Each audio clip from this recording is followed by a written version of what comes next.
Oi, gente querida, estou de novo aqui para dar continuidade a esta série que está sendo tão importante na vida de muita gente, eu vejo pelos comentários, que é sobre batalha espiritual. Hoje é a quinta mensagem que nós vamos pregar e quero aproveitar e pedir que vocês comentem, façam perguntas aí no título, porque quando eu for gravar os próximos, quem sabe eu não consigo encaixar aí a sua pergunta e responder de alguma maneira e te ajudar, tá bom? O título dessa quinta mensagem de hoje é Os Títulos dos Anjos, né? Os anjos são seres muito poderosos, eles executam fielmente as ordens de Deus, seja no planeta Terra, seja nas regiões celestiais, e os diversos nomes e títulos dos anjos, eles recebem, até porque isso diz respeito às áreas de atuação deles, tá? Assim como também o seu poder extraordinário. O primeiro título que eu gostaria de apresentar para vocês é que eles são ministros. Salmo 103, os versículos 20 e 21 diz o seguinte: Bendizei ao Senhor todos os seus anjos, valorosos em poder, que executai as suas ordens, e lhe obedeceis a palavra. Bendizei ao Senhor todos os seus exércitos, vós ministros seus, que fazeis a sua vontade. Aqui os anjos foram chamados de anjos, de valorosos em poder, aqueles que executam as suas ordens e obedecem a palavra, são chamados daqueles que fazem parte do exército e são ministros. A palavra ministros é aquele que serve, engloba tudo isso, né? A palavra aqui é sharat, que significa no hebraico, que significa literalmente aquele que serve, que está a serviço dele. Gente, os anjos, eles não só são aqueles que executam a obra de Deus, mas como servem também todos aqueles que Deus ordena. É por isso que eles protegem, por isso que eles guardam, por isso que eles se envolvem com a nossa vida. A minha mãe brincava, né, que eu era muito sapeca quando eu era criança, que os anjos tinham um trabalho extra, né, para me proteger, para não morrer, né, porque eu fui atropelado, uma vez eu passei por cima de um tacho, estava vindo correndo, brincando de pega-pega, não vi, tropecei naqueles tachos, sabe, que fazia sabão, né, meu avô tinha fazenda, então eu tropecei num tacho fervendo, passei por cima dele e não caí dentro. Eu devia ter uns 8 anos de idade, quer dizer, minha mãe dizia, não, os anjos do Lamartine no final do dia não aguentam, estão com a língua de fora, né? Então, o primeiro título é esse, eles são ministros, eles servem a Deus, eles têm prazer, eles se sentem honrados por fazer isso. O segundo título que eu quero citar, na verdade, são alguns títulos ligados ao serviço militar. E eu vou ler aqui primeiro Gênesis 32, 1 e 2, que diz assim: Também Jacó seguiu o seu caminho, e anjos de Deus lhe saíram ao encontro. Quando os viu, disse: Este é o acampamento de Deus. E chamou aquele lugar de Manaim. No hebraico a pronúncia correta é Mahanaim. Por quê? Porque Mahané é um acampamento. E esse sufixo Aim é um sufixo, é um plural de 2. Tá? No hebraico, quando é im, é um plural masculino, de muitos. Mas quando é aim, significa um plural de 2, né? É um du. Então, na verdade, aquele lugar foi chamado de Mahanaim, que significa 2 acampamentos. Então, o que está acontecendo aqui, gente, é que Jacó, vocês conhecem a história, roubou a primogenitura de Esaú e ele fugiu.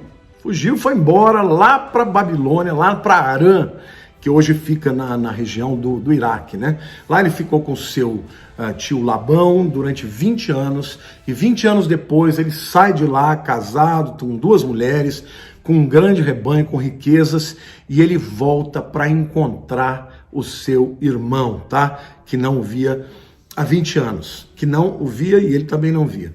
Certamente, Satanás tinha preparado um encontro em que Esaú matava Jacó, sua família, sua mulher, seus filhos, e dessa maneira ele impediu o propósito de Deus para Israel. Afinal de contas, Israel era literalmente Jacó, né, seria transformado o seu nome e a sua descendência, né, que seriam as 12 tribos. Mas Jacó está com muito medo naquele momento, gente. E ele, então, Deus envia dois exércitos de anjos para Jacó e ele ali enxerga aquela escolta que Deus estava mandando para ele, né? Aquilo que estava sendo decidido ali, gente, não era só a morte de Jacó e uma família, era o destino de Israel. O Messias viria daquele povo, né? Viria de Judá, um dos seus filhos. Então, Deus não mandou 2 anjinhos, não. Ele mandou 2 escoltas, 2 acampamentos, 2 batalhões de anjos, né? Para estabelecer a sua vontade. E Jacó, ele encontra isso. Então tem anjos que são guerreiros, que se metem nas batalhas e que o curso da história, a vontade de Deus vai ser estabelecida por conta dessa guerra espiritual. Lá em Josué capítulo 5, versos 14 e 15, a gente vê também a aparição de um anjo específico aqui, tá? Na verdade não é um anjo, é o anjo do Senhor, eu vou explicar. Lá em Josué 5, 14 e 15 diz assim: respondeu ele, não sou príncipe do exército do Senhor. Respondeu ele, não, sou príncipe do exército do Senhor e acabo de chegar. Então Josué se prostrou com o rosto em terra e o adorou. E disse-lhe, que diz meu senhor ao seu servo? Respondeu o príncipe do exército do Senhor a Josué, descalça as sandálias dos pés, porque o lugar em que estás é santo. E fez Josué assim. Gente, eu queria dizer uma coisa para vocês, que é um princípio teológico muito importante. Anjos não recebem adoração em hipótese alguma. Este aqui não só recebeu a adoração de Josué, que se prostrou, como disse assim, olha, você tira as sandálias dos seus pés, porque o lugar que você está é santo. Uau! Foi exatamente isso que aconteceu com Moisés, quando ele chegou lá e viu a sarça ardente, né? Deus fala com ele através daquela sarça, dizendo, tira as sandálias dos seus pés, porque esse lugar é santo. Mas pera lá, quem estava lá na sarça ardente era o próprio Deus. E aqui é o anjo do Senhor, no hebraico é Malach Yahweh. Anjo é mensageiro, então é o mensageiro de Deus. Quem é este anjo que recebe a adoração? Ele não é um anjo, ele é o próprio Senhor Jesus. Isso é uma cristofania, uma manifestação de Jesus no Velho Testamento. Mas aqui vai um segredo que pouquíssimas pessoas sabem. No Velho Testamento, gente, o fato de Jesus ser o Deus Filho é muito provável que era um mistério que ninguém conhecia, nem Satanás. Por isso, muitas vezes que Jesus aparece no Velho Testamento, ele aparece como mensageiro de Javé, ou Malach Yahweh, na sua tradução aí, o anjo do Senhor. Mas ele não é um anjo, ele é o próprio Jesus encarnado. E a prova disso é que tanto Moisés, quando tem essa visão da sarça ardente, era o próprio Jesus ali. E assim como também Josué, porque Josué, ele está no dia antes, né, de enfrentar Jericó, ele faz a Páscoa, ele recebe a ordem de ser circuncidado, ele cumpre tudo que tem que fazer, mas a verdade é que ele encontrou esse Malach Yahweh. E ele não sabia, ele viu que era um ser espiritual extraordinário, e ele ficou com medo, ele perguntou, porque o ser estava com uma espada desembainhada. E ele pergunta, você é um dos nossos ou é do inimigo?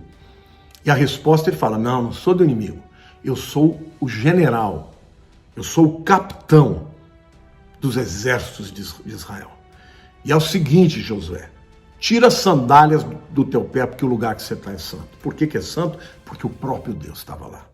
E ali Josué obedece, dobra o joelho, bota a cara em terra. Mas qual é a revelação aqui, queridos? Que o próprio Deus briga por nós, contende por nós. Às vezes é o próprio Deus que entra na batalha. E o maravilhoso é que Jesus só foi revelado, meus queridos.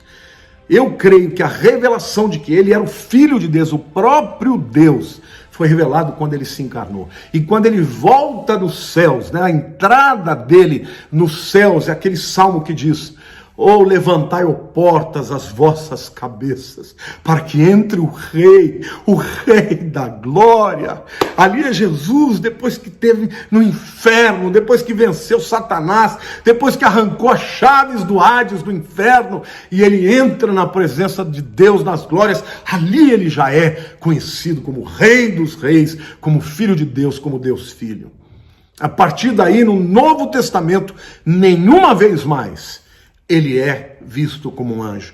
Até hoje eu estava fazendo uma live com um amigo, né, o pastor Marcelo, e ele me faz a pergunta: aquele anjo poderoso que desce dos céus nas trombetas que começam a soar, esse anjo é Jesus? Eu falei: de forma alguma. Não é Jesus, porque primeiro, Jesus ele já apareceu na sala do trono, né, como o Filho de Deus, como o leão da tribo de Judá, como, né, a raiz de Davi. Jesus no Novo Testamento ele é chamado de Senhor do Senhor, de Alfa e o Ômega, o primeiro e o último, princípio e o fim. Não mais é visto como anjo do Senhor, porque agora todo mundo já sabe que ele é o Filho de Deus. No Velho Testamento não. Somente Deus sabia que o anjo do Senhor, que o anjo de Javé, o mensageiro de Javé, não era uma criatura, mas era o próprio Criador. Não é lindo isso? Então, como a gente sabe que o anjo de Javé é Jesus? Porque ele recebe adoração. Todos os outros anjos não recebem. E até mesmo Satanás, quando quis ser adorado, dançou, caiu em terra. Só Deus pode receber adoração. Então ali certamente, diante de Josué, é o anjo do Senhor, o mensageiro de Jesus, de Yahweh, que é o nosso Senhor Jesus. Glória a Deus. Então, esse príncipe, né, essa palavra é sar, né, no hebraico, que significa literalmente o comandante, o oficial, o general, o príncipe, o maioral, né? Então, os significados aqui desses títulos tem a ver com o quê? Com o maioral, o cabeça, aquele que governa, né? Então, é o anjo do Senhor sempre que aparece no Velho Testamento. A terceiro título que é importante mencionar, aí não é especificamente ao anjo, mas aonde eles estão, que são as carruagens. 2 Reis, capítulo 6, versos 16 e 17. Aqui é importante vocês se lembrarem, tá? Que o servo de Elias estava apavorado porque os sírios estavam vindo e os seus exércitos eram numerosíssimos, tá?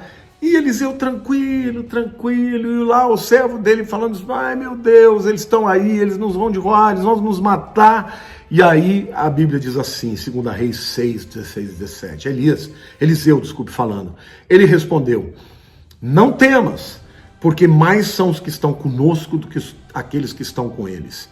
Orou Eliseu e disse: Senhor, peço-te que abras os olhos para que veja. E o Senhor abriu os olhos do moço e ele viu que o monte estava cheio de cavalos e carros de fogo em redor de Eliseu, tá? Então essa palavra carros de fogo no hebraico é rechev, que significa carro, carruagem, cavaleiros, tá? E literalmente fala do quê? De uma tropa muito grande, um exército muito grande de anjos, tá? Que se juntam para cumprir um chamado, uma função. Então deixa eu dizer uma coisa para vocês, queridos. O mundo espiritual está em guerra. E esta guerra, ela existe muito antes do mundo ser criado. Desde que Lúcifer combateu ao Senhor e foi precipitado para a terra, e hoje ele fica ali na região do segundo céu, que são as regiões celestiais, né? E esta guerra é uma guerra por territórios, é uma guerra por dominação, é uma guerra por almas. Não se esqueçam, quando Abraão volta daquela guerra de 4 reis contra 5 reis, ele encontra o príncipe de Sodoma, que era um dos aliados dele. E o príncipe de Sodoma diz assim: olha, você pode ficar com todo espólio, com todo ouro, com todo dinheiro, só me dá as almas. Essa é a guerra que na verdade existe, gente. Satanás, ele tem dinheiro, ele pode dar dinheiro para quem quiser, mas ele luta pelas almas. Mas Deus também luta pelas almas. E glória a Deus que a vitória é do Senhor. E é por isso que a igreja está crescendo, é por isso que a salvação está vindo, é por isso que o Brasil está cada vez mais se tornando um país cristão. É por isso que eu quero profetizar que a minha palavra está chegando no mundo inteiro. Quero profetizar um reavivamento na Europa, um reavivamento. A África está sendo movida pelo Espírito de Deus, os países fechados islâmicos estão sendo chacoalhados, movimentados pelo grande avivamento do Senhor. E isso, por trás disso, irmãos, está tendo uma batalha espiritual e os anjos estão ganhando. Amém? Em quarto lugar, eu quero dizer que eles são chamados, os anjos também, de vigilantes. Daniel capítulo 4, versículos 13 e 17 diz assim: no meu sonho, quando eu estava no meu leito, vi um vigilante, um santo que descia dos céus. E Daniel 4,17 diz assim: esta sentença é por decreto dos vigilantes, e esta ordem por mandato dos santos, a fim de que conheçam os viventes que o Altíssimo tem domínio sobre o reino dos homens, e o dá quem quer, até o mais humilde dos homens constitui sobre eles. Bom, esse capítulo, gente, fala do rei Nabucodonosor, que um certo dia ele chega no alpendre do seu palácio, né? Que era uma maravilha, ele olha para aquilo tudo e começa a se gabar. Olha só o reino que eu construí com as minhas próprias mãos. Eu sou o cara. E aí a Bíblia diz que veio um anjo dos céus, né? Um vigilante, e vem com uma sentença e com um decreto, e ele veio com uma ordem, né? E mandato por mandato dos santos. Aqui provavelmente não está falando das pessoas, mas está falando da ordem desses anjos santos poderosos, vigilantes, a fim de que conheçam os viventes que o Altíssimo tem domínio sobre o reino dos homens, e o dá quem quer, até o mais humilde dos homens constitui sobre eles. Ou seja, Daniel tem uma visão em que Deus vem, estabelece uma sentença através desse anjo, em que Daniel vê uma árvore frondosa, enorme, que todo mundo vinha, ficava debaixo da sua sombra, e de repente a árvore é cortada, e ele vê animais do campo, ele vê esses animais, pessoas, um homem comendo praticamente com bichos, com animais. Era literalmente a árvore que seria cortada, era o próprio rei Nabucodonosor, o homem mais poderoso da terra, que seria por 7 anos amaldiçoado, de maneira que ele ficou louco, ficou ali comendo grama, comendo com os animais, e perdeu completamente a consciência. O que é extraordinário aqui, gente? Esses anjos são vigilantes. Então isso nos mostra que tudo aquilo que nós fazemos é visto pelos anjos, eles nos acompanham. E até mesmo a pessoa mais importante da terra, se passar dos limites e usurpar a sua autoridade, vangloriar-se, pode ser disciplinada por Deus, como foi Nabucodonosor. E este vigilante é quem vem com a sentença e executa a sentença. Depois de 7 anos, como a profecia foi dada, Nabucodonosor recobra a sua mente e ele reconhece que o Altíssimo é o único Deus verdadeiro. Queridos, muito provavelmente nós vamos encontrar o rei Nabucodonosor nos céus, porque ele decretou que somente o Deus de Israel é Deus Altíssimo, é o Deus sobre todos. Não é lindo isso, gente? Mas isso tudo foi executado por um anjo. Então, por maior que sejam os poderes humanos, né, a gente às vezes vê pessoas poderosas, né, como Hitler, como Napoleão, como Stalin, homens poderosos. Quando Deus quer, o camarada cai. Não tem dúvida que o Hitler morreu pela execução de Deus, quando chegou o fim daquele tempo em que ele pôde exercer as suas obras maléficas. Deus veio e decepou, e muito provavelmente foi um anjo que estabeleceu esse juízo. Então, quem ele envia para executar muitas vezes o juízo? Os anjos do Senhor.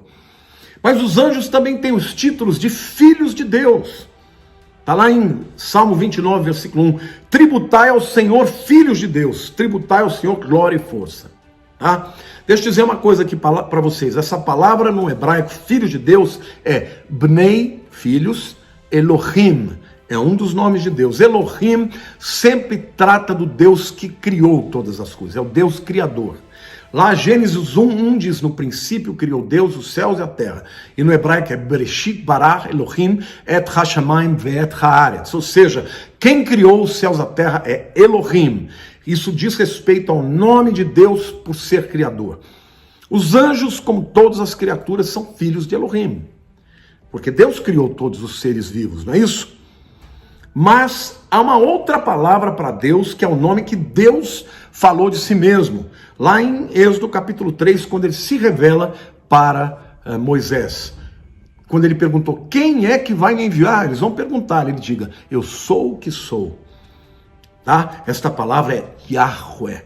São 4 letras, na verdade, Yud, Rei, Vav, Rei. Então, este nome de Deus aqui, o Javé, vamos dizer assim, a gente não sabe exatamente como é o som deste nome, este é o Deus Redentor. Então, os anjos, eles são filhos do Deus que é, vamos dizer assim, o Deus Criador. Então, são filhos por serem criaturas, mas eles não são filhos de Javé porque eles não tiveram redenção. A redenção só existe na vida daqueles que pecaram e que passaram por esse processo de salvação tão maravilhoso. Então, os anjos são filhos de Elohim, Bnei Elohim, mas você, quando entrega a sua vida para Cristo e confessa Jesus como seu Senhor e Salvador, você se torna Bnei Yahweh. Não é maravilhoso isso, gente? Glória a Deus, aleluia! Em 6º lugar, eles são os santos, chamados de santos, lá em Daniel capítulo 8, versículo 13. Depois ouvi um santo que falava, e disse outro santo aquele que falava, até quando durará a visão do sacrifício diário, a transgressão assoladora, visão na qual entregue o santuário e o exército a fim de serem pisados? Daniel está vendo uma visão concernente ao templo, lá no futuro. E nessa visão ele vê uma conversa de 2 anjos. E esses 2 anjos são chamados de santos, que significa separados, que fala também da natureza dos anjos. E por último lugar, gente, os anjos na Bíblia são chamados de estrelas. Em Jó, capítulo 38, versículo 7, diz assim, quando as estrelas da alva juntas alegremente cantavam e rejubilavam todos os Bnei Elohim, todos os filhos de Deus, mas Elohim. Então, aqui claramente os anjos são chamados de estrelas, tá? E Salmo 148, 2 e 3 também diz, louvai-o todos os seus anjos, louvai-o todas as suas legiões celestes, louvai o sol, a lua, louvai todas as estrelas luzentes. Está se referindo também à figura dos anjos como caracterizados por estrelas. Então, gente, vocês estão aprendendo de montão a respeito desse mundo espiritual, da batalha que existe de anjos e de demônios, suas funções, seus títulos, sua autoridade, seu poder, suas áreas de influência. Quero pedir para todo mundo que me ajude a mandar esse curso, que é um curso de teologia, gente. Isso, do ponto de vista teológico, se chama angelologia ou demonologia. Nós estamos usando as duas coisas juntos. Falando de batalha espiritual, você está aprendendo os princípios teológicos de angelologia, que é o estudo dos anjos, e demonologia, que é o estudo dos demônios. Eu espero que você esteja ouvindo, crescendo em autoridade, crescendo em entendimento, e que você faça uso, viu, gente? Porque não adianta nada você conhecer isso e não usar. No meio da guerra espiritual, ore a Deus, invoque o Senhor, diga, Senhor, eu preciso dos teus anjos. E Deus vai enviar, em nome de Jesus. Então, que o Senhor te abençoe a tua vida, abençoe a tua família, abençoe as igrejas do Brasil, abençoe o Brasil, abençoe as nações da terra. Eu profetizo um grande avivamento, o último mover de avivamento em todas as nações da terra. Você que está me ouvindo aí na Europa, aí na África, aí na América do Norte, na Oceania, não importa, na Ásia, o Senhor é Deus, Ele é poderoso e os seus exércitos são muito numerosos. Quero lembrar a vocês uma coisa muito interessante. Quando houve a guerra nos céus entre os anjos e os anjos que caíram e viraram demônios, 1/3 foram para os demônios. Então, para cada demônio tem 2 anjos. Estamos em vantagem. Faça uso dessa vantagem. Deus te abençoe, te amo, viu? Em nome de Jesus. Um beijo no seu coração.